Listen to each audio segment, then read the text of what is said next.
పొద్దున్న లెగ్గానే మంచి లడ్డు పెట్టారు నోట్లో. పెట్రోల్ రేట్ ₹3 పెరిగింది. ఈ ₹3 వల్ల మనందరి మీద ఎంత ఇంపాక్ట్ పడుతుందో ఇప్పుడు చెప్తాను. అసలు పెట్రోల్ రేట్ పెరగడానికి రీజన్ ఏంటి? మొన్న జరిగిన వెస్ట్ ఏషియా వార్ వల్ల మన భారతదేశమే కాదు ప్రపంచం మొత్తంలో ఆయిల్ రేట్ పెరిగింది. దీనివల్ల ఆయిల్ డిమాండ్ ఎక్కువై సప్లై తగ్గింది. అండ్ మన ఇండియా 85% ఆయిల్ ని వేరే కంట్రీస్ నుంచి ఇంపోర్ట్ చేసుకుంటుంది.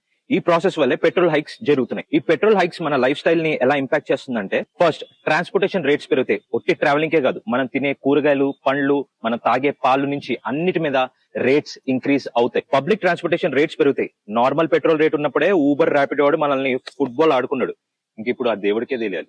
Online shopping and food delivery rates కూడా పెరిగే ఛాన్సెస్ ఉన్నాయి. ఆర్బీఐ వాళ్ళు ఇది ఇన్ఫ్లేషన్ కాకుండా చాలా క్లోజ్ గా మానిటర్ చేస్తున్నారని చెప్తున్నారు. కానీ కొంతమంది ఎక్స్పర్ట్స్ ఇది ఆల్రెడీ ఇన్ఫ్లేషన్ వేవ్ కి వెళ్ళిందని చెప్తున్నారు. పెట్రోల్ బంక్స్ ముందు లైన్లు కట్టడం వల్ల ఉపయోగం లేదు, దానివల్ల ఇంకా నష్టమే. అవసరానికి మించి పెట్రోల్ కొట్టించుకోవడం, కొంతమంది అయితే డ్రమ్ముల్లో, క్యాండిల్లో కూడా కొట్టించుకుంటున్నారు. దేనికి?